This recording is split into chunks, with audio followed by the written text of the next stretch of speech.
I'm gonna wait till people come on.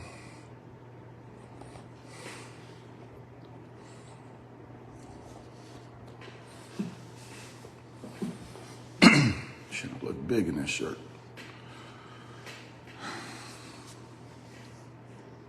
Have 4.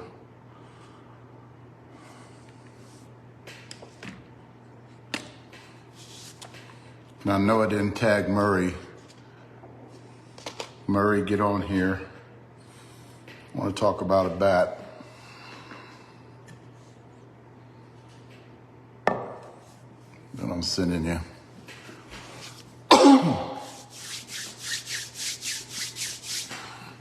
going to give it a minute, guys, to get some people to get to a phone or get to a computer, kind of tune in here, because I got a lot to talk about. And I promise I won't be all over the place like last week, because I got scolded by my guys. They're like telling me, can you just stay on one topic? Like just one topic and not go off the topic. We hit balls the other day and I asked them how they liked the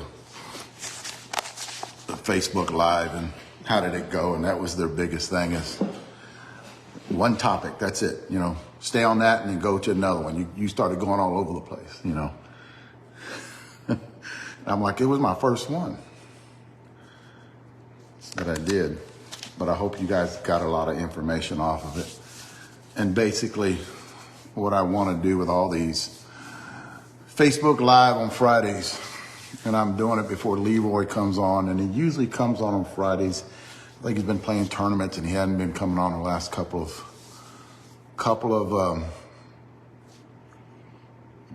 3 weeks. And then JBI comes on after him, usually around 10 o'clock here. I think it's 8 o'clock there. And then Leroy will come on before him. And what I wanted to do is go on before both those guys, kind of get it set up for them, and then they can come along. We talk about different things. That's the thing too. I talk about a lot about bats, and Leroy will get on there and talk about a lot of softball, you know, a lot of things that he does. Got 13. And then I think this is what we're doing here. I think this is great for any kind of softball, not just seniors, but, you know, a lot of softball out there. And I didn't tag a bunch of people. I just hope they get on. If not, they can watch it later too. I think what these guys are doing and what I started doing is great to get everybody informed, because I'm going to go into it in a minute about what bat companies are saying and what is actually true and what's not true. What bat companies, you know, and when I like I said last week, when I started doing this, I wanted to keep a lot of the seniors informed on what they were buying, instead of just spending money on stuff that didn't work for them. And, you know, I started it with Dennis Abernathy. I think it was in 2009. And me and him got on there and started talking. And then I was doing most of the talking. He was just hitting with me, and he would come in and commentate on some things. That was Leroy. And he would come in and talk about some things, but basically to get information in a lot of the seniors' hands on, you know, we would take the bats out there and just test them out and give you guys our opinion on them, and listen to what, you know, bat companies were talking about. This is the 27 ounce. But what we found out back then in 2009 was they were loading their bats real heavy, and they're calling a 27 ounce, a 27 ounce when it really was like a 28.5 ounce. So a lot of seniors grabbed them and they really couldn't swing them because they were just too heavy for them. And I would pick them up and, kind of grab them back in the day. And I said, this is loaded all different. So what I started doing, what I've done for a long time, is started scaling them. And I'll get into that in a minute because we're actually ready to go here. but I'll get into that in a minute. Last week I opened up and I got a bunch of guys telling me about this too, about Murray. And I talked about Murray Williams. He was talking about a bat that imploded on him whenever he started swinging it. And he would get up there and take a few swings. And I think he think 200 on it, 300 on it, and it started to implode on him. Well, Murray's a pretty big guy and pretty good bat speed. And what happens to a lot of you guys out there that have that, a lot of you 40-year-old guys, or even it happens to a lot of the younger kids when they're swinging U-Trip or ASA bats, is that barrel will actually give out on them and it will implode. The barrel will implode. Well, what happens when we get into seniors, and a lot of the seniors that have that, really good bat speed, is they'll have the life expectancy of that bat shortens, and in my opinion, and I've said this in a lot of videos, is when it gets to that point, it's no use to you anymore. So what you should do is give that bat to somebody that doesn't have the bat speed. And a lot of you guys are saying, well, I don't know, I don't know what my bat speed is. And guys, if you're the guy that's got that slow bat speed, you're swinging a balanced bat and you're spraying the ball around, that's what I'm talking about. And I'm going to tell you later on in the video what I think, in the Facebook Live, what I think a lot of you guys should be doing and what we're in senior softball is leaning more toward, because senior softball is totally different than USSSA doing the bat reviews. USSSA and ASA bats is totally different because you have diminishing bat speed as you get older. So I want to talk to a lot of you guys out there on how to better your game, and how to, pick a bat, a soft barrel bat that's better for you. And then on you younger kids that are coming up with your 40-year-old, you're 45, and you have that 100-mile-an-hour bat speed like we're talking about Murray, and I don't want to get off topic here because I get in trouble for that. Talking about Murray is, I've seen Murray hit for years. I played with Murray when I first started in senior softball in 2009, and the guy has tremendous bat speed. I mean, he can hit it a mile, but he works at his game. He's one of those guys that gets out and puts in the work, but he has tremendous bat speed. He's got weight for leverage. He's got tall for leverage. He has weight for weight transfer. So you need a lot of those components. That's how come I've always said that it's, when you're dealing with bats, it's just not as simple as just picking a bat up and swinging it. It's a formula. A lot of it is a formula, and it's turning that way here recently within the last year, the beginning of the year, when we started talking more and more about the bats. And I've said it through the last 10 years about, softness of the barrel. And if Bubba's out there, I'm sure he's going to watch this. If Bubba remembers this time where me and Bubba, after we had hit one day, we were talking about one of the old Adidas bats. And you guys remember, it's a 12-inch barrel. One piece, I think it had Bobby Davis, his name on it, and Davey Reed. That bat is hot. That bat is worth a lot of money. But if you guys remember that bat got really soft. So me and Bubba were talking about that bat one day, and I think it was Bubba's, and Bubba had hit it, and it was imploding on him because Bubba has that 100+ mile-an-hour bat speed. So Bubba says, let's try something, and this is years ago. And so we had somebody come out. I'm not going to say his name, but we had somebody come out, and Bubba says, hey, here, grab this bat and swing it. And the guy probably had like a 50-mile-an-hour bat speed, and he was a big looping swing, and he liked to swing heavy bats. And he was swinging his own personal bat. And then Bubba gave him the bat, and he hit it, and the barrel did not implode on him. And the barrel actually helped him out, get good response off that barrel. And the bat took off. I mean, the ball took off, and Bubba turns around and looks at me, and we laugh, like, okay, that we're proving a theory that we have thought about for a few years, that, especially with all of the composite bats. Back in the aluminum days, you didn't have to think about this. But now as the composite bats are coming out, and when they started coming out, whenever I came out of retirement in 2008, and then I started training to come back in 2009, and I think I came back in 2009, and then I had an injury, and I was out for 8 months. I ruptured my right Achilles. The same injury that Clem, you guys know Clem that hits with us, has right now. And Clem is back, and Clem's hitting with us, and he's doing very good. But it's, like I told Clem actually, if you've seen him, he would just come out and pitch. He would be a part of everybody.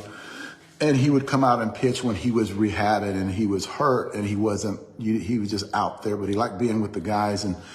But now that he's back hitting again, and he's hitting very good, actually better than I expected him to hit. And he's hitting on a 300, well, it's actually a baseball field. You know, he's hitting some home runs, and his swag is back. You can hear him. He's excited because, you know, an Achilles injury is a very bad injury for any softball player out there.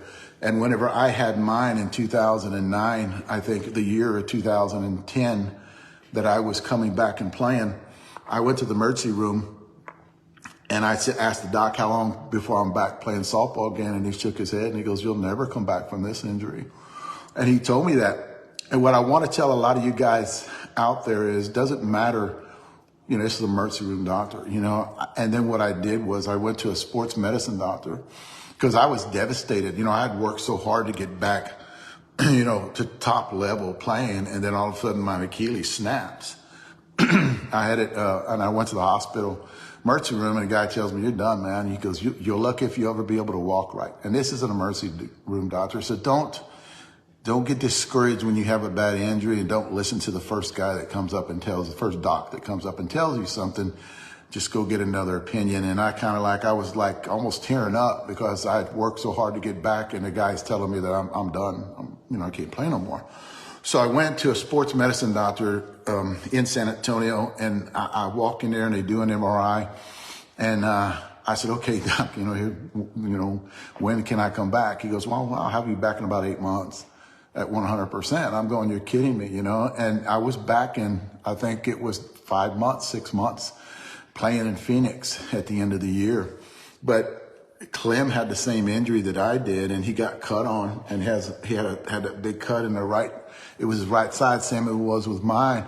And he's back at 100%, not 100%, but he's back at hitting.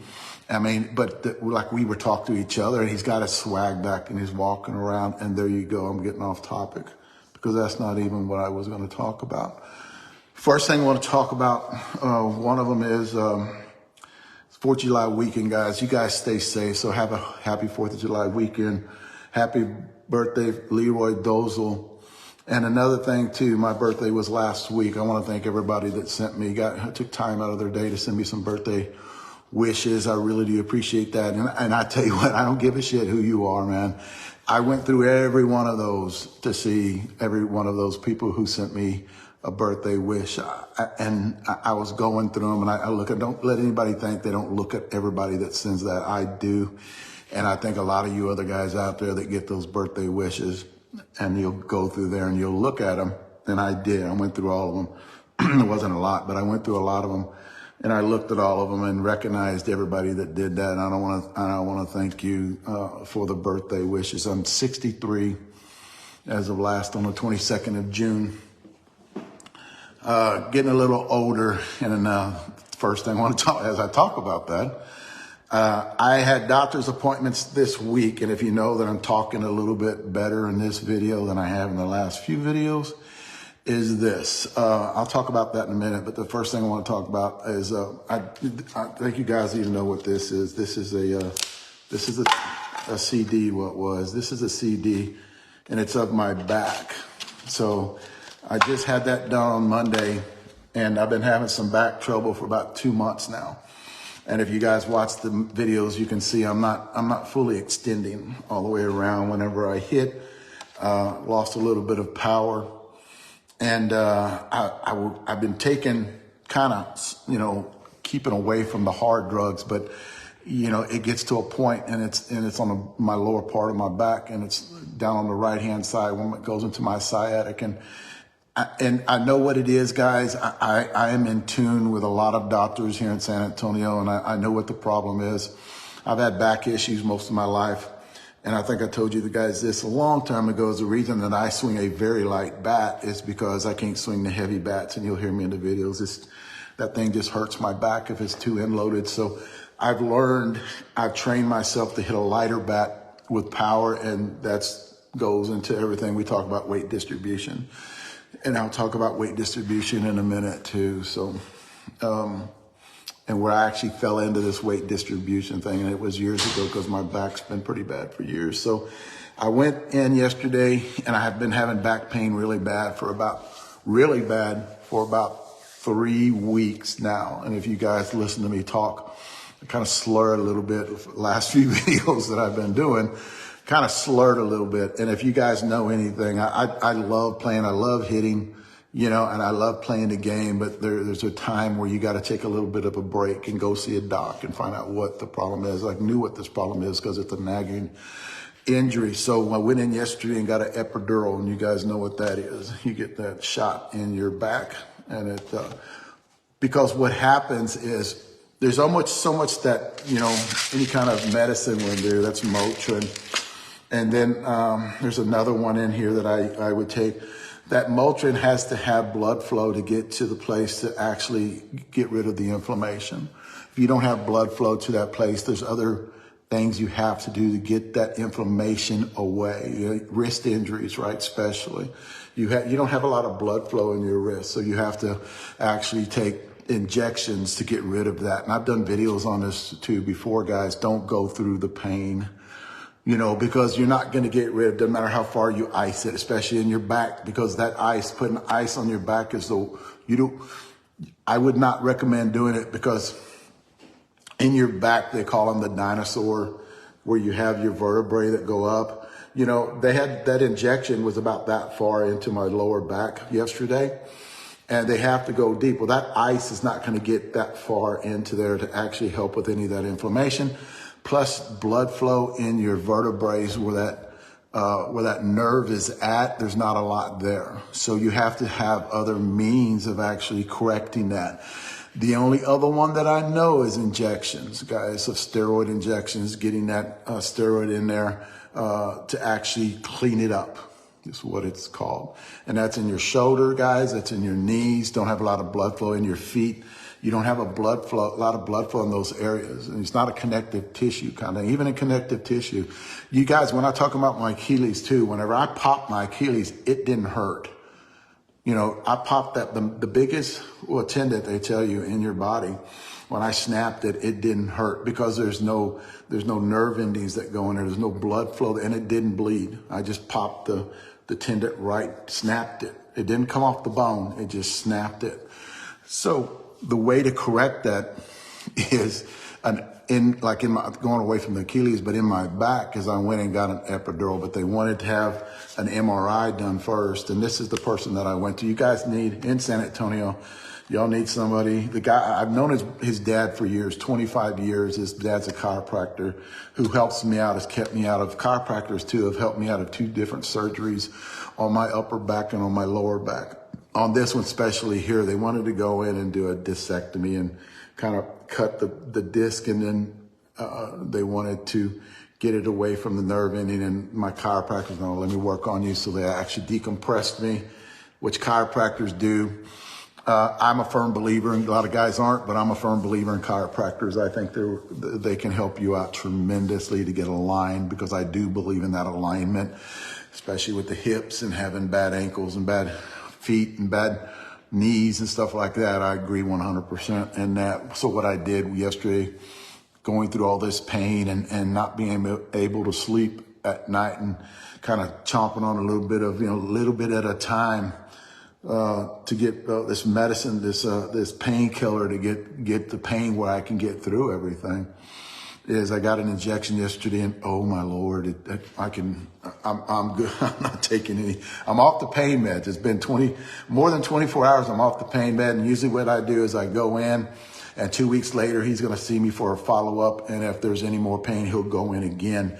And he told me, this is I got my MRI back, and I kind of got it in here, and he's going through all this stuff, and he's shaking his head, and all the bad things are bad. You can see that they're highlighted on there, right? So that's all the bad things that are bad with my back, and arthritis being one of them, which if you're watching this video, you're over the age of 40 and everybody has arthritis. Everywhere in your body, you have arthritis. I don't think anybody out there that has played this sport doesn't have any kind of arthritis in your back especially. So what I've done in my lower back from swinging so much is I've actually, one of my vertebrae is up further because I'd swung so much. I wore that part out that holds it, and it kind of pushes forward a little bit too much. And it's all from swinging a bat for so many years. But the funny part about it is swinging a bat actually helps it. But I told the doc what I have to do. Do I have to get a surgery to pull that vertebrae back? He says, no, what you did was you tweaked it, probably lifting weights. And you tweaked it one day, and I did. I was trying to do deadlifts, and I tweaked it about 2-3 months ago, and it got worse. And the only way to get that inflammation out of there is to do an injection, and that's what I did. And again, I'm getting carried away with other shit. And going from that, Clem is back. Clem's hitting. He's happy. We're happy that he's happy because he's back with us and talking shit. So Clem is back. And he's hitting. I don't know if he's running too much right now, but at least he's hitting. Every time he goes out, he gets better. He's getting a swing back. Let me talk to you guys a little bit about testosterone. And the reason I'm saying that is because I just got back from my testosterone doctor, and he checks me right now because I swap doctors, he checks me every 3 months. So if any of you ladies out there are watching this really doesn't go toward you, but you do have testosterone too. And if you're over the age of 50, I would recommend you women out there getting checked for testosterone and it's not like you women think you're not going to gain any muscle. You're not going to get huge. And like I talk about this with men too. And I have 2 different people that really close to me that I talked about this, and they can vouch for me, and I'm not going to say their names. They can talk about it if they want to talk about it, because for some reason, being on testosterone replacement therapy is a taboo. It's looked upon as steroids. It's looked upon as, it's looked upon as sports, an enhancement drug, an enhancement drug to make you hit big home runs or shit like that. And it's not that. I'm here to tell you guys, it's not that. Testosterone, you make testosterone, gentlemen. Women make testosterone too, but not as much as men. So you do make testosterone. I was talking about this 14 years ago, and it was frowned upon. And what we have right now too is a movement with men on testosterone. I've talked to 2 different heart doctors. One was my previous one that I have now, and both of them told me, and the one that I have now too, don't get off of it because it actually helps your heart too. All right. The frequency is kind of messed up too. And I just want to give you guys a short, I want to keep this short because I'm going way over already. And first thing, get your numbers checked. Okay. That's the first thing that I would do, is find out what your testosterone is. And every man over the age of 40 needs to do this. And it doesn't mean you're going to start juicing or on testosterone or people are going to frown on you. What you want to do is get your quality of life back, because you are a man. And if you lose testosterone, you're going to turn into a woman. Okay? That's what happens. And I preach to guys about this and they don't believe me. And then all of a sudden they start getting on it and they're like, oh my God, wish I would have talked to you. Wish I would have listened sooner, because my numbers are within 700 to 800 is what mine are. Mine are 800 is what I want to keep my numbers at. Here's the deal. A normal 63-year-old man is usually around 300 to 400. Okay. I don't want normal 65, 63, 60-year-old man. I want my testosterone to be where it was when I was in my 30s, right?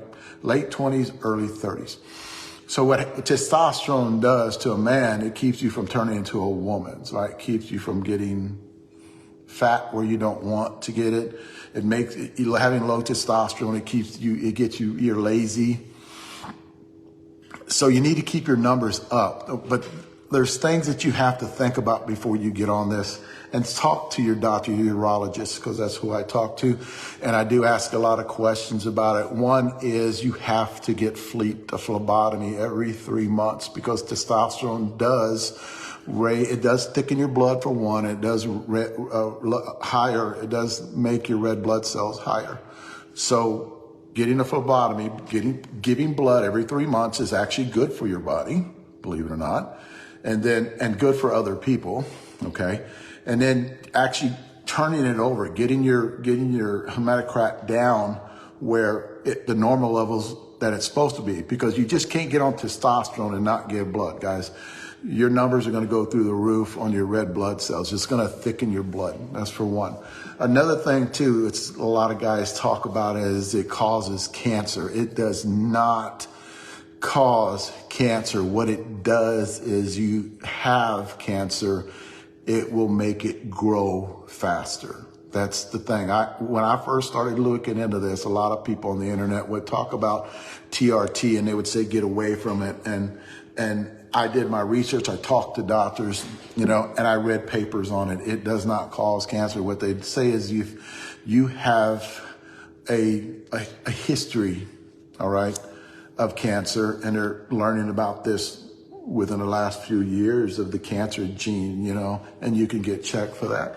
They wouldn't recommend that you get on any kind of hormone replacement therapy. And another thing too, like they talk about testosterone and well, you're going to get on testosterone and wow, that's going to do this. It's not going to make you big. I'm big, okay, but I'm as big as I am now than I am in my 30s. I'm the same size right now. So what it did to me was I had muscle wasting disease because I call it muscle wasting disease because my testosterone was so low that I was just losing all my muscle because I had no testosterone to maintain it. Well, your heart's muscle too. So I was losing my strength in all the muscle groups. And when I went in, I got on it and I felt a lot better. I had a lot of energy, brain fog went away. So let's not get too much into that. But guys, the one thing I would recommend, a lot of you guys over 40 years old, got to get your testosterone and get on TRT if you have to. They maintain it. They check your PSA levels all the time. I get mine checked once every 6 months. This new doctor I'm checking in because what they're doing right now is they're trying to titrating what I'm taking, okay? And another thing too, there was one other thing about testosterone I wanted to say. When you get a testosterone, and this just happened recently to a buddy of mine, they're trying to give him testosterone every 15 days. No. You tell them no. You want to take it every 7 days. Okay? You can actually talk your urologist in every 3-4 days, doing a small one. What you want to do is if you're taking it every 15 days, you're going to get that big spike and then you're going to start coming down and it gets out of your system within 10 to 12 days. It's out of your system because you took the injection and you're going to feel like shit for 5 or 6 days till you got to take the injection again. So it's going to screw everything up by going up and down. If you have a doctor that says once every 15 days, get another doctor because he thinks odor shit. And he doesn't understand the titrate levels on when to do it. You got to do it more frequently, every 4 days, and you can do it intramuscular or you can do it in the fat. They say if you do it more in the fat, now listen to this before I stop doing this. They said if you do it more in the fat, your levels of your red blood cells and the thickening of your blood doesn't go up as much. So that's what my doc told me the other day because because I got fleeked, you can see right there, I got fleeked because my levels were too high and I maintained my levels and I always check with a doctor. That would be one of the things that I would actually ask you guys to do because just to get your quality of life back. That way you can have a conversation with somebody and actually remember shit or remember what someone else told you. So that's the one thing that I would actually want to talk about shaving bats for a few minutes because I'm getting along. Oh shit, this ain't good, man. I want to talk about shaving bats a little bit because this is getting long. First thing is I heard through the grapevine, and I don't know if this is true or not, that SSUSA is going to start compression testing bats.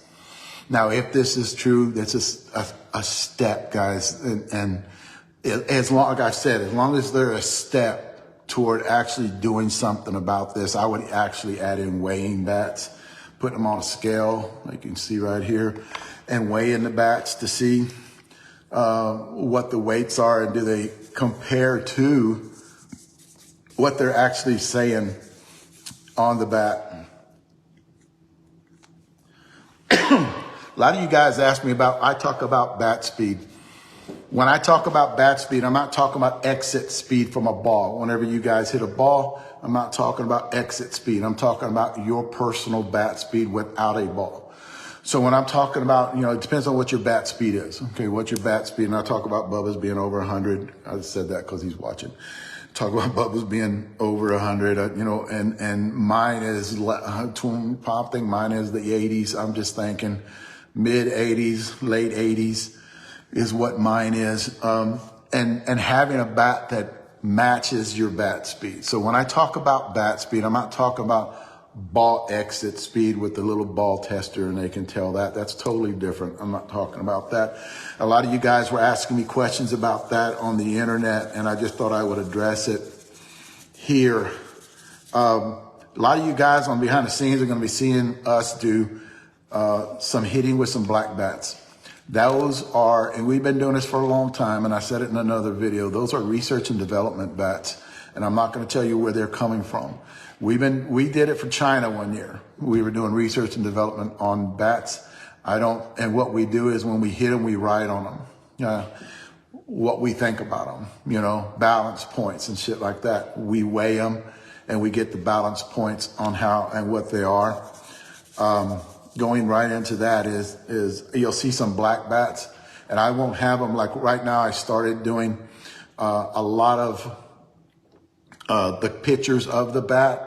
That way, a lot of guys, when you're looking at behind the scenes, you can actually see the pictures of the bat we're swinging. That's very helpful for a lot of you guys, because I tried watching some videos the other day, and I actually couldn't define on what bat was being swung. So I'm glad I started doing that. I just seen Joseph come up there. California Bat Company.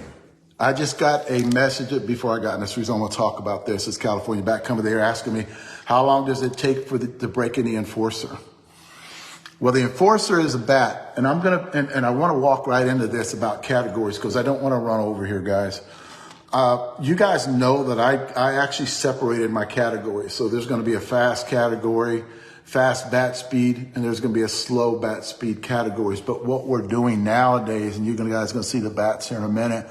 What we're doing nowadays is I'm going to develop 3 categories. I'm going to do a middle one because I am getting a few bats that actually fit right in that middle part. So what I'm going to do and develop in the next week or two is I'm going to develop with the guys with the 90, 80, 90 mile an hour bat speed. And then I'm going to go and I'm going to do the middle guys, and I'm going to do the guys that have that 40, 50 mile an hour bat speed, and then the women that would be toward the lower part, which would probably be on not the low part like 40. I know women out there have a faster bat speed than 40 or 50 miles an hour. And that's what I wanted to, that's what I'm going to start doing is on the bat speed. Talking about the California Bat Company, I get questions on the enforcer. How long does it take to break in? The enforcer is developed for big guys. The Forcer is developed for 90. It's a very good bat, guys. 90, I'm just going to throw a number out there, 90, 95, 100 miles an hour. A lot of you 40-year-old guys, 45 can generate that bat speed. Will get tremendous performance off that enforcer. But here's the deal. It's going to take a while to get it there. So a lot of you guys, I just got the question. We just started getting the California Bat Companies in. How long does it take to actually break that bat in? And I actually told them it hit from tiers. Up 200 swings, it hit a small tier. 300 swings, it hit another tier. 400 swings, it opened up, and it was a monster after that. If you can swing at 120 miles an hour, 150 miles, oh my God, you'd get tremendous performance off that bat. It's not made for the under 80 mile an hour guys. That wall is made to hit, and that wall is made for performance on the younger kids. Little Mexican, that was another one they were asking me about too. The little Mexican is a little different. It's got a thinner handle, big end weight on it, I think. It's got I'm calling it a 1 ounce end load. That 3/4 ounce to 1 ounce end load. I think it's got a little bit more than a 3/4 ounce. A 1 ounce end load. I think that bat is hot. I'm going to tell you this right now. You know how when you know a little Mexican is broke in, what you're going to get on this bat is the review on this bat's coming out here pretty quick. What you're going to get on this bat, and I don't know if you can see them, you're going to get striations in this bat. You're going to get small striations going up and down the barrel. You're going to get the small ones in the middle, like about right here. And then they're going to get out to about right here. That's when you know it's ready. And you can hit it a lot. I think Leroy did that on purpose, where you can actually take a lot of swings with that little Mexican, and it's going to have performance. One thing about the little Mexican, I like the way that bat performed within 100 swings. But what we're doing, it's not like the Enforcer, and Joseph can talk to you more about this. It's not like the Enforcer. The little Mexican opened up at 150 to 50, 75, 100 swings, somewhere around in there, and it stayed there. And then it's, you know, a little bit better. It didn't hit them big tiers. It actually just started getting better and better and better. And right now on this one right here that we have, got like 700 swings on it.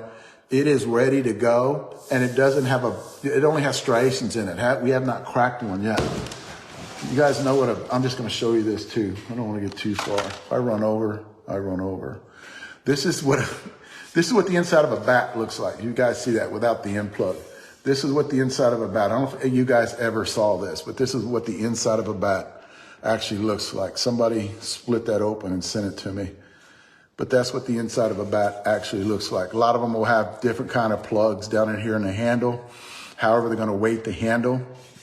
When I talk about weight distribution, which I'm going to get into here in a minute, whenever I talked about weight distribution, that's what they do. Where's where they put the weight? They put the weight right here, and they could do it with a plug, a screw, or they can kind of like press a plug in there, or it's going to be a screw that they'll put in there. I think Mikan and Suncoast, not Suncoast because I don't know what they do now, is Dudley had a little screw in there, and I think it was an aluminum screw, and depending on the size of the bat, that screw could be up to this long or like this. So that's how they do it. And then what they do is the end cap will either be poured in from this back side, and it's going to be loaded, and I don't think I have one, an end cap. I do.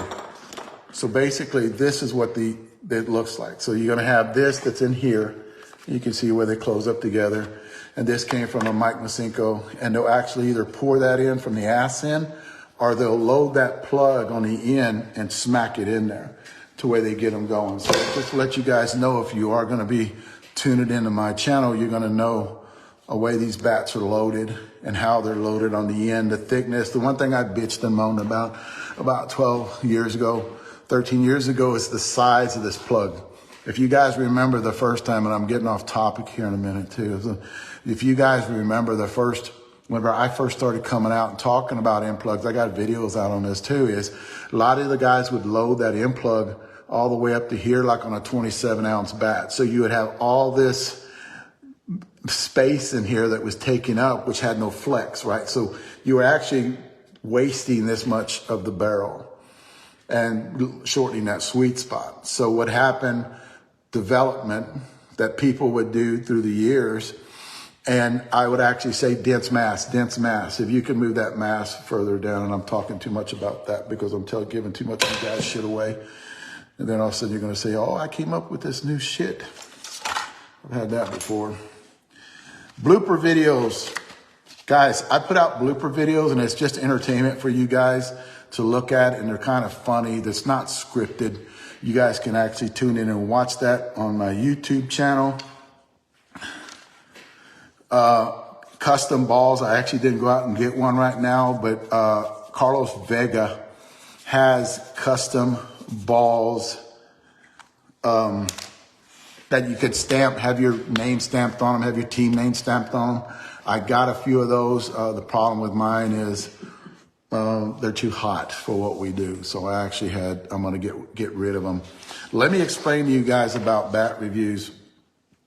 And I'm going to kind of be talking fast because I'm on a little time thing here. Let me explain to you guys about bat reviews. The way I look at bat reviews is this way. It's no quick fix to anything. And I talked to other guys in the last years, is, you know how a bat review goes is you hit a lot of balls. You've been hitting for a long time. So you're putting in those 1,000 hours that I always talk about. So when you put in those 1,000 hours, what you do is you create knowledge about how that bat feels.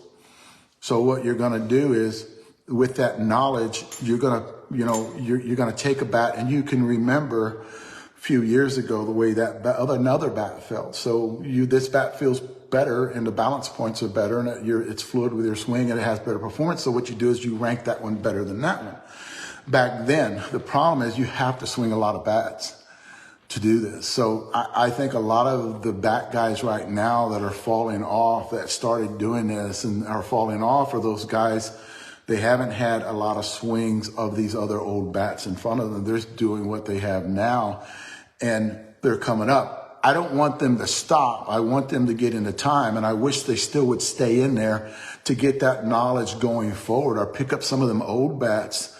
Problem is, a lot of them are too expensive, but pick up a lot of them old bats that are out there and swing those, so they will get that knowledge. I talked to somebody the other day, and I saw almost like going to school to do stocks, right? So you're this guy that's doing stock investments. So you get all this information in front of you, right? I'm going to call it a bat. You get all this information in front of you. So you start going through everything, and for what your experience has been is this stock is better, right? So you put that stock at number one, and only time will tell if you're right or not. Like, there's no quick fix if I say this bat's number one and you guys are going to get out there swinging. How long is it going to take you to swing this bat? And if you do want to swing it later on, right, it's going to be 6 months to a year before you guys go back and say, shit, Dave was right. Because it's almost like stocks. You make an assessment about a bat. You put it out there like it's number one. People bitch and moan for the next couple of months, because you put it at number one and they haven't swung it enough or haven't swung it for a long time. And then they get pissed off at it and they throw it away. Prime example here in a minute. They pissed off at it and they throw it away. And then all of a sudden, 8 months down the road, they pick it up again and go, holy shit, this don't feel like the one. Well, yeah, it's a long-term investment when you come to doing reviews on this stuff. And that's what I try to tell people that want to get into it. I said, don't think it's going to be any kind of quick fix. It's something that you're going to make an investment in. When you're talking about it, it's like building up a stock, and hopefully it is what you say it is. It is a number one, and you're putting your ass on the line because your ass can get hammered. I'm putting my ass on the line. My guys are putting their ass on the line when they're hitting it, and they're out there getting criticized or talked about on a daily basis everywhere they go. And guys, we don't want hey guys, we love what you're doing. And I understand that. And we understand that, hey guys, we're doing a service to a lot of the AA and AAA and the major guys, right? Because if you think about it, the major plus guys can swing whatever they want to swing because their bat speed is usually up there. So they can pick up anything. And I said this in the last video too. But what I want is a lot of other bat review guys to get out there. I want them to put in the investment of out there hitting. Is there any way that I can help them, right? Get them a bat maybe sent to them, and I can help them to actually start doing their stuff and getting their opinion. And basically that's what it is. It's an opinion. We're making a guess off of our experience, what we think about the bat. I was talking about Murray earlier, and this is how come I get off topic and I got to go back to shit. I think I talked about the little Mexican. It takes a long time to break in, but there's a good swing. It's hot. Wait for the striations, and it's good to go. Murray, this is your bat, and I know I haven't sent it out to you yet, but this is your bat right here. This is the Pilar. Okay, this review's coming out this week. This is a hot bat. It's a 1 ounce end load Murray. This one is a 26 ounce, and if you look at the numbers, it's 17.6 on the end, 7.9 on the hands.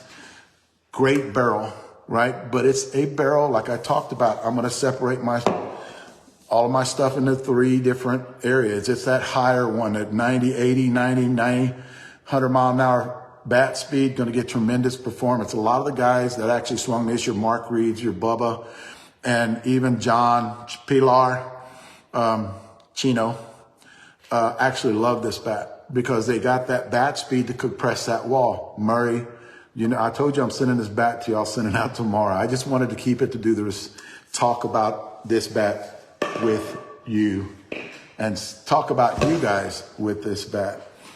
I think that was only the first page and I'm 45 minutes into it. Wow. Balance points, checking and scaling. I'm going to kind of cut stuff short because I can talk about shit next week. How do I scale my bats? I got a personal message from somebody and said I need to go through that. When I first get a bat, and you guys are going to see these numbers, and we always keep these numbers on. If you guys see behind the scenes, we have numbers on the bat like this. Those numbers can't rub off, right? There are numbers on the bats. This tells us when my guy picks up a bat, he's going to look at it and he's going to see what the numbers are and make a mental note of it, right? So when he's out there, the way I do it is I weigh the bat on a scale just like this. And then I actually take the end load, and this is how I do my end load. And I've got a little mark in the middle. I set it right in the middle, and then I read those numbers. Now, one thing you guys have to understand is the distance points between here and here, right? They have to keep this bat level. It can't be up like this, and it can't be down like this. I'm gonna keep that right there. If it's leaning on this end, it's going to make those numbers different. And if it's leaning on this top, it's going to make them different too. So you got to have as close, not touching here as you can. The device that I came up with that does that is bat tape. So this is actually, I've used this so much that it actually has an indentation in it to hold the barrel. So I actually set this up on the barrel, like right here, and that's how I do my handle weight. And you set that handle, that knob, right in the middle with this on the end, on the very end. And you set this right in the middle where that line's at. That's how I get my handle weight. Been doing this for 13 years, guys. Okay? This is what it's going to turn into. This is what everything's going to turn into because it's going to turn in weight distribution. I got this off eBay. This is the only one I used. I buy another one just like it. If this one goes bad, I don't get another one where the top's going to be different. So I get this one and I stay with this one. I even bought 2 of them years ago and that other one broke. I just haven't bought another one. So what you do is when those balance points change, so what you do is, and I'm going to just make a reference here, is when I talk about balance points, this is what I'm talking about when I talk about balance points. This is the balance point. I'm going to call this a balance point. Depending on how this bat is weighed on each side, this balance point can go up here for a big end load, or this balance point could go down here more for a balanced bat. It's a formula, right? So my balance points are different than your balance points.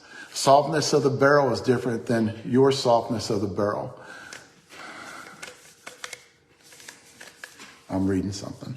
So basically I'm using this little rubber thing. I'm using this as how I get my balance points, guys. So it's a little bit better way. Going into that, talking about balance points. Going into that, Brian, you know what I'm calling him out. Brian Banks got a hold of me. There's never been a way to test balance points, but now by Brian contacting me, Banks contacting me and talking to me about there is a guy that might be able to develop something for me to get balance points on bats that we can go by, right? And the way I really don't, no, I'm not even going to talk to you about it because I don't want to get too far into it. And I hope Brian doesn't talk about it because I need for this to be hush hush, Brian, until it actually comes out. So somebody's going to try to develop a machine to check balance points on bats. I've sent him a bat. And he is actually working on it. He told me it might take up to 8 months to a year to develop this machine, but he's pretty good. He knows what he's doing. And he has other machines out there that does balance points on different types of product. So thank you, Brian. for letting me know about this guy. I want to talk about a few other things, and I kind of going to jump around here because I only got a few more minutes. I only want to talk for an hour. There's been a lot of people out there. Remember the 400 feet shot, you know, the 400 foot shot. And people always went on not Facebook, but YouTube, and everybody talking about the 400 foot shot. And, you know, he hit that one 400 foot. And then I came up with a video and I started talking about, you know, how hard it is to hit a 400 foot shot. It is hard to hit an actual 400 foot shot. Everything's got to come together: swing, timing, wind, right? Everything has to come together. You're not going to hit a ball against the wind 400 feet. Somebody can do it, you know, but not, you know, the regular person is not going to hit a ball. Probably your average person is not going to hit it 400 foot against the wind. 400 foot's a long ways. Now let me get out of that. I hear a lot of people talking about they're an 800 hitter. You know how hard it is to hit 800 for a year? And I'm talking about hitting in major and major plus. I'm not talking about anything else but major and major plus. To hit 800 for a year. And I know there are guys out there that do it. And I've seen guys out there that do it. I've seen the numbers, right? It is very hard to hit 800 for a year. We're talking about 180 swings. 180 swings, and you're hitting 800. That is very good. I'm not saying it can't be done. I'm not saying it can't be done. It's just hard to hit 800. 780, 790. That's doing damn good. 750 is doing damn good. Major and major plus. You know, if you have your whole team have it hitting 750, that's very good. And I think Leroy can pick up a lot of this and talk about it, you know, because he's been around a lot of the major and major plus guys. And I'm talking about 50s, 55s, and 60s. I'm not talking about 40s. I'm talking about 50s, 55s, and 60s. It is very hard to hit 800 for a year hitting against major and major plus pitchers. It's just hard. Not too many people can do it. There's a saying out there, and let me give you this number and you guys can remember it. And we're talking about bat speed. For every 1 mile an hour you gain in bat speed, it's almost 4 feet. So almost every 1 mile an hour that you can gain, like I'm talking about weightlifting in a lot of my videos, I talk about weightlifting. For every 1 mile an hour, it's close to 4 feet that you could actually gain. So think about that when you're out hitting the weights, which I would recommend a lot of you guys out there doing. And I talked to Charlie about this too the other day. Is Charlie was talking to me about his doctor, and his doctor had told him, you know, something about if you want to live longer, if you want to get into your older age, you know. And I think she had told him to do Charlie, I can't remember. Was it Pilates or was it riding a treadmill, or was it something like that? And Charlie, I almost had an argument with her because it was something low impact, right? So whenever Charlie was talking to her, and they were talking about slow impact, guys, let me tell you the one, and I did a video on this too. The number one, if you guys want to keep your mind, it's about your mind. You're talking about if you want to keep your faculties, if you want to fight off dementia, you know, Alzheimer's and stuff like that. It's weights, guys. Free weights. You got to hit the weights. What was it, Charlie? Playing an instrument. That's what she said. If you want to keep your cognitive function, if you want to stay smart, Charlie told me this, I laughed my ass off. And Charlie laughed whenever she said this, is play an instrument, right? No, don't. Lift a weight. And I don't care if the weight is small, guys. Lift a weight. Any kind of weight. Get into the gym. Do a treadmill or a bike. Walk. Do low impact, because you guys out there, we're old, right? You don't want to do a high impact. You don't want to run around the block. You want to walk a brisk walk around the block. Don't put pressure on the knees. Don't put pressure on the hips. Pick up a dumbbell. Pick up a barbell. That's the way to keep your brain, guys. That's the way to keep it up there. On my, and I actually forgot about that, Charlie. I'm glad you, I'm thinking about putting and I'm gonna kind of run through these because I got 5 minutes to show you bats. I'm just gonna kind of go through them. Thinking about putting a message board on my website. My website is www.seniorsoftballbatreviews.com. I'll be working on some things in the next week on changing those, what I talked about, 3 different levels. And I think it's time to turn them into 3 different levels, even when it comes to balance bats too, because there was a balanced bat from last year that could have went in that top category on that, the hardness of the barrel that could have went up there. You got to know your compression numbers. And that's, I think, another thing too, that a lot of guys, and I'm going to probably get into this next couple of months, is every guy out there has to know his compression number. Not only your bat speed, and I think that's what we've turned into. Not only your bat speed is what is your compression number that you have? You know, mine personally, mine's 170. That's the number that I want around. I know if I go lower, 160, I can handle it a little bit. 150, I got to give the bat away. Okay. The problem with me is I'm not saying, I know I don't have to compression test my bat. I already know if the bat's too flimsy, if the bat's if the bat's imploding on me. I already know that. Bubba knows it. Bubba will talk about it. All of my guys, Chino, Mark Reeves, Trey, Clem, they already know. They know their numbers, and they know if that bat gets too imploding too much, that they can actually give it away or get another one and start working on it. But I suggest a lot of you guys, and I'm not suggesting you go out and buy a $900 machine. Let me do that. I'll get the machine, and then I'll start checking compression numbers by how many bat swings, and that'll give you guys a good idea. The problem is this, is we have so much going into that because my guys' bat speed isn't like your bat speed. So if I say this just how come I don't like compression testing? Because if somebody does a compression test, who was swinging the bat? Was Ryan Harvey swinging the bat? Was Bubba Blake swinging the bat? You know, or was I swinging the bat? Because those numbers are going to change depending on who swings the bat. So they get the numbers, go, well, let's check this swing at 100. Okay, we're going to check it at 100. At 100, it's 190. That don't mean shit to me. What is your bat speed on who did that? See, so you're looking at that. No, that's how come I talk about compression testing. I think it actually is good for you if you had one. And the problem with this, if I do that, right, our bat speed might not be your bat speed. So at 100, it might be 500 for you.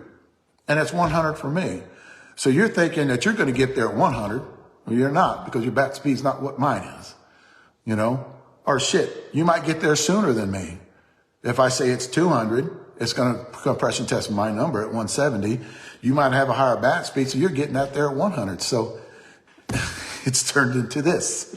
It's turned into this. And this is the way it's going, because this is the right way that it's supposed to go. So that's just something that we are working on. I talked about the bat tester, the balance points, on how we check balance points.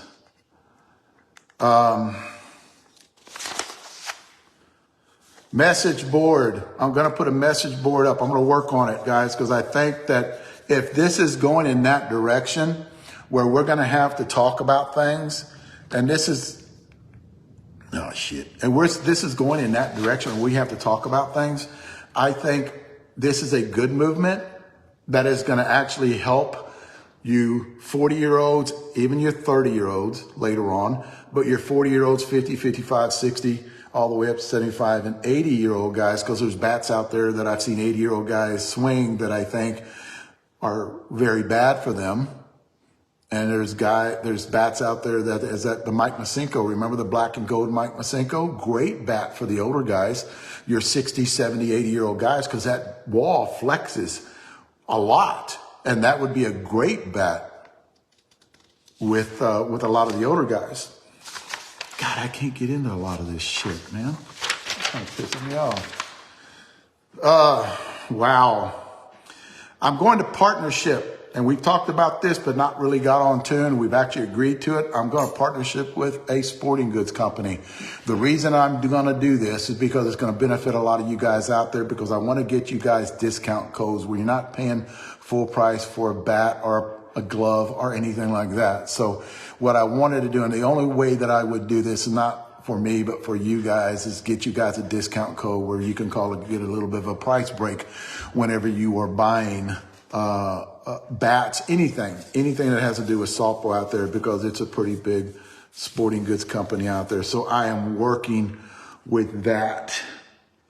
My membership channel, guys, if you guys want to join, I'm adding something to it.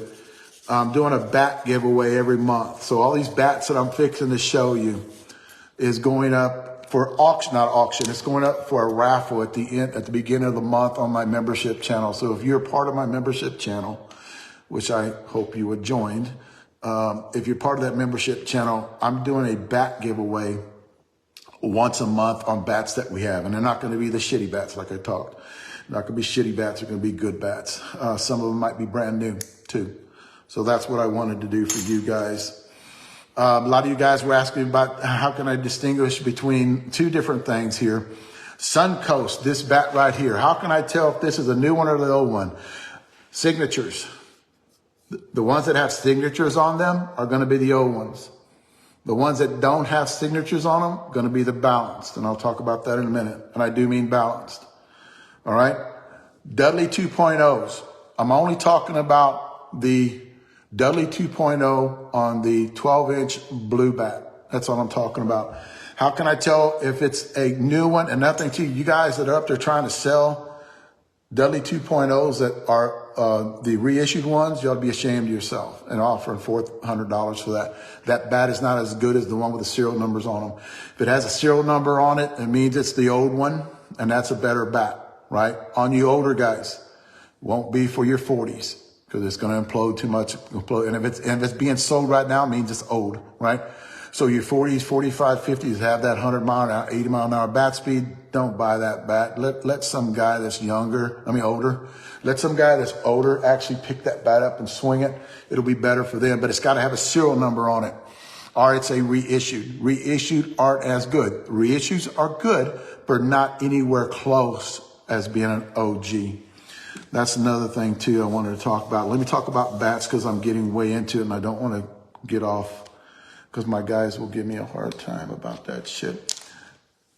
On the website, this bat right here on the website is advertised as a 3/4 ounce end load.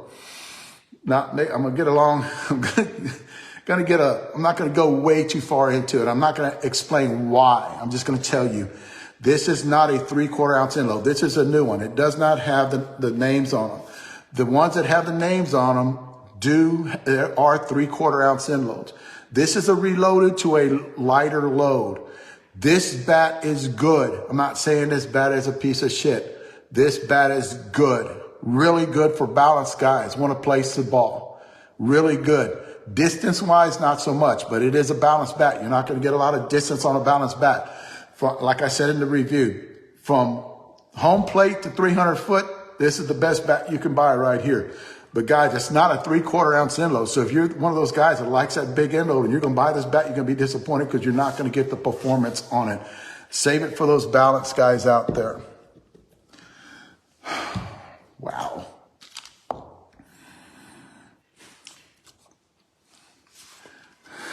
I'm going to go over. I already know. I'm getting an ass chewing on Wednesday when we hit. This bat right here, I had a guy call me and said, Dave, I'm not getting any performance on it. I'm like, okay, send it to me. What do you want for it? Because I love this bat, right? He said, Dave, it's a dud. I'm not getting any performance on it. It's shitty.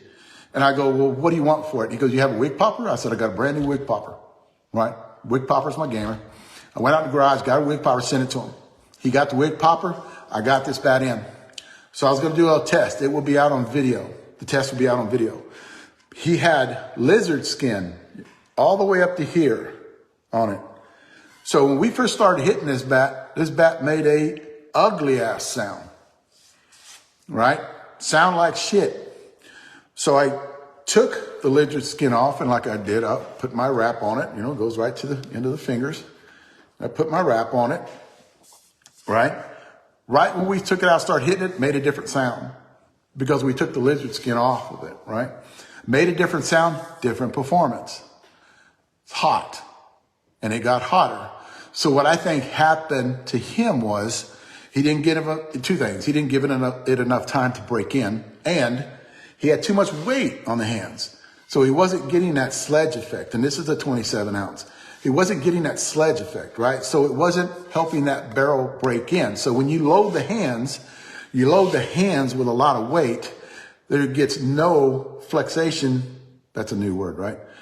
You got no flex out of the barrel on these bats. So it wasn't breaking it in as fast as what I say. So when you, like me, I take it and I rip everything off of it, which is like over an ounce. And I rip everything off of it. And this is like 3/10 of an ounce because I weighed it.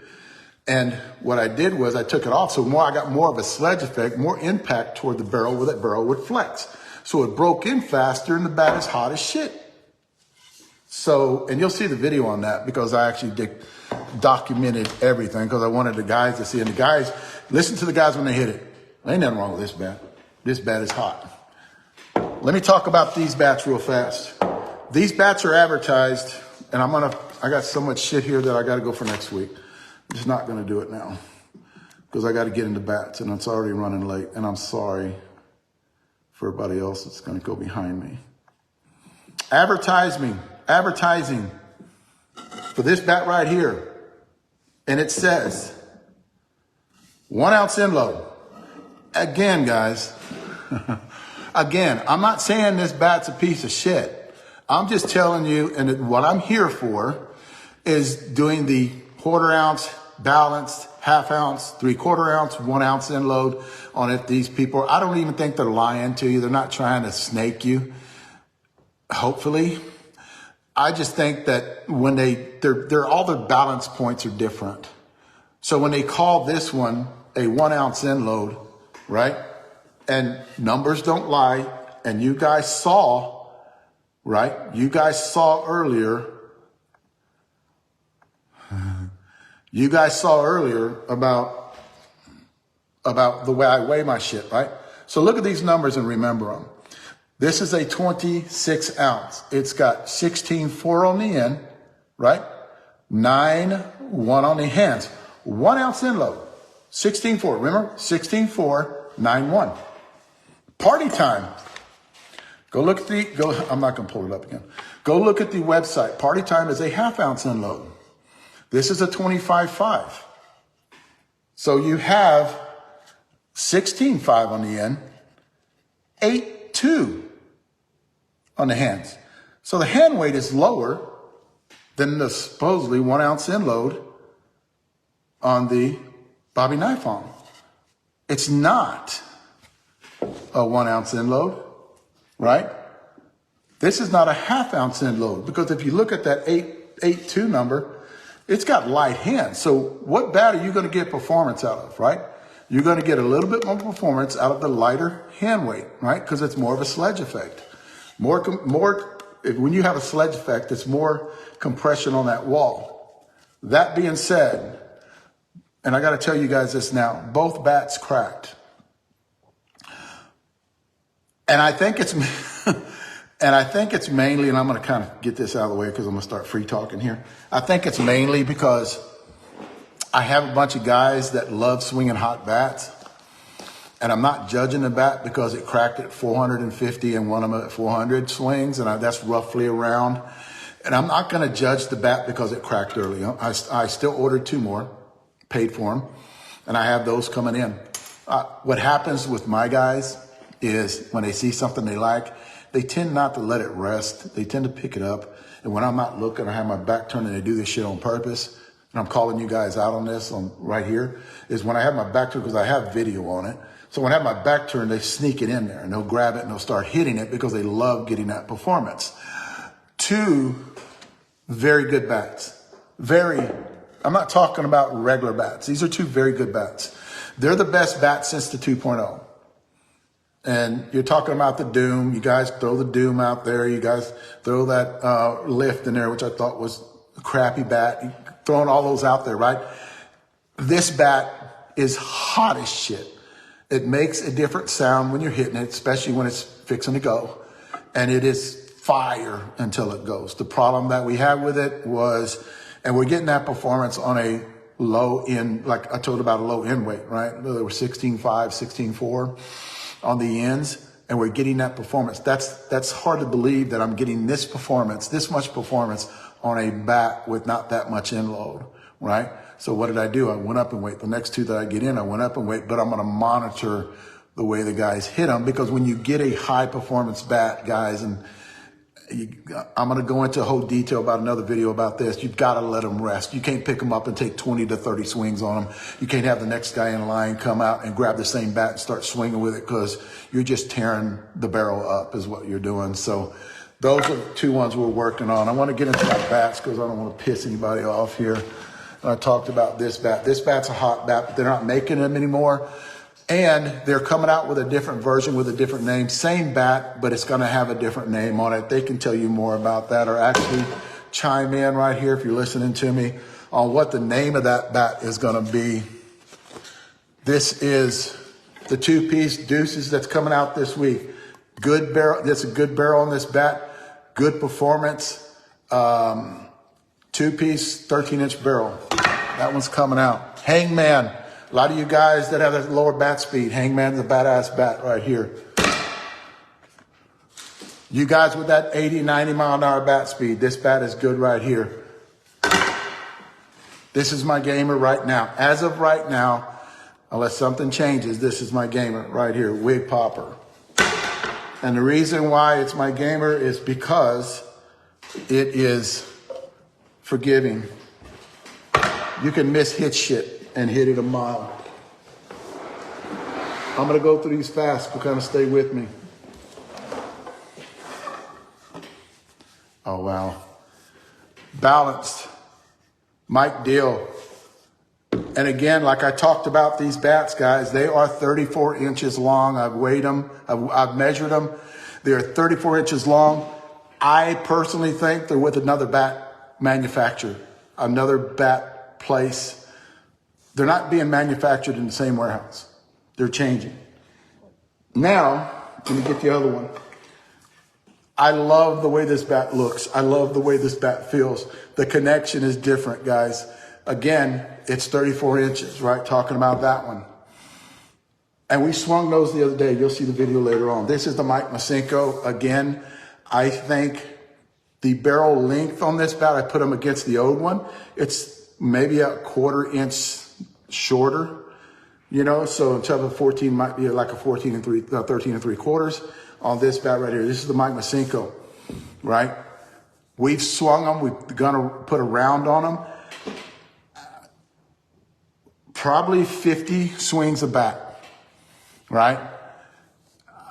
It's too early. It's too early because of this.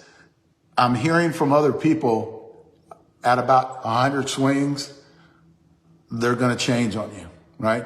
So before I get into all that, I'm not going to talk about them right now. It's in the beginning stages, and I never judge anything on the beginning stages. Now, I'm not saying they're bad bats. Don't get me wrong. I'm just saying it's one of those bats that has a little bit of a break-in period.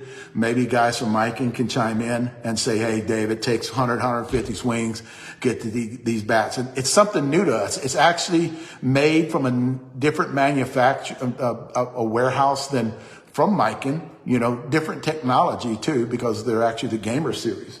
So this one we're working on, good bat right here. And I talked about this last week, this California Bat Company. That's a good bat, mainly for the high bat speed guys. And I want to talk about that in a minute.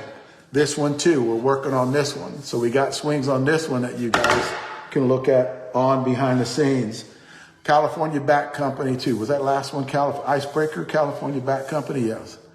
And then this one too from California Bat Company, we're actually working on. A lot of guys like this bat. Mark Reeves was talking about that bat right there on the way he liked it. We got this in the other day. Guys, I just want to say one thing. I don't know where this bat is going to go. I really don't. This is the actual axe bat, right? And you can tell the way the hands are on it. I don't know what they did to this bat. It is not like the old. I don't know where I'm going to put this bat. I really don't. I don't know where I'm going to put it. It's not the old one, right? You guys remember I trashed the old one. I said it was bad and yada, yada, yada. It's not the old one. It's better than the old one. Now, where I'm going to put it, or if it's even going to make my top 10, because remember when I did this review, it was a long time ago. There are a lot better bats out there. Now, I'm not judging the bat. I'm just saying it's good. I don't know how good it is compared to, the bats that I have coming out right now. We're just going to have to wait and see. The only thing I'm saying is a lot of guys like this bat that were swinging it. It's not like the old one. So that's a good thing. When I talk about, these are prototypes, just bats that we have numbers on that we're talking about. So these are the prototypes. When you see it behind the scenes, this one bat review will be out this week. This is a balanced bat. This is the Pilar, I think. No, it's not. It's the Nick Price 2-piece bat. Again, this one will go in that higher bat speed guys that are out there. And then all I have here is other bats. Now, after I get done talking about these next bats, I want to talk about something here. What we need, and I think Mike is going in this direction from what I can hear, is from other guys that have swung that Johnny Bailey, because that's the one that they're actually calling me about, is the Johnny Bailey, and telling me about Dave, keep swinging the Johnny Bailey. Dave, because I love the old bat, the gold Johnny Bailey. That was my gamer for a while. I love the way that bat swung through the zone. And they're telling me today, Dave, stay with it.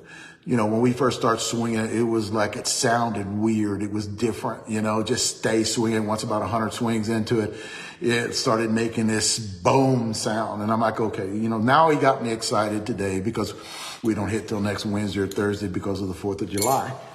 So now, long awaited, right? No, what I was talking about, see, I get off track. What I was talking about was, and I think Miken is going in that direction, is soft barrel bats. Why is a lot of these bat companies out there developing hard barrel bats, right? What are they doing? I'm kind of bitching and moaning here for the soft barrel guys. I actually love a soft barrel bat. 2.0s, the OGs, I love those bats. A lot of these bat companies need to get back, if you guys can watching this, you guys need to get back to building soft barrel bats. The last soft barrel bat that I actually picked up and I loved, okay? And Carlos Vega had it. And Carlos will agree with this, and he actually built this bat for shitty balls. It was the Greg Cerna, and I think, Carlos, it was a 2-piece. I love that bat. That was a softer barrel bat. And what he did was he developed that bat for hitting hot balls. Not hot balls, but 100-degree balls that were, that were mush balls. So he made that barrel hotter. Somebody needs to develop, or Carlos, you need to bring that back as something else where a lot of the older guys that have that lower bat speed can actually compress that wall. What I see now, I haven't got into the Mikens yet, so I'm just preaching on what I see now, is a lot of the 40 and 45 and the 50-year-old guys are being catered to, and a lot of the 60 and 65 and 70 guys have very little bats to pick from. And the reason I know this is go out to a senior tournament, go out to a major tournament. What do you see? You see OGs and you see 2.0s everywhere because they have a soft barrel. And those older guys will pay that money, right, to get that soft barrel bat to get performance on it. And there's a lot of them. So guys, kind of lean a little bit more toward the older guys with that less bat speed, me included, that love that soft barrel bat. The only one that I see now that they got out, and they're actually claiming that it's an end load, is the Suncoast. That has a soft barrel. That's a good bat. It's a balanced bat, but that's a good bat.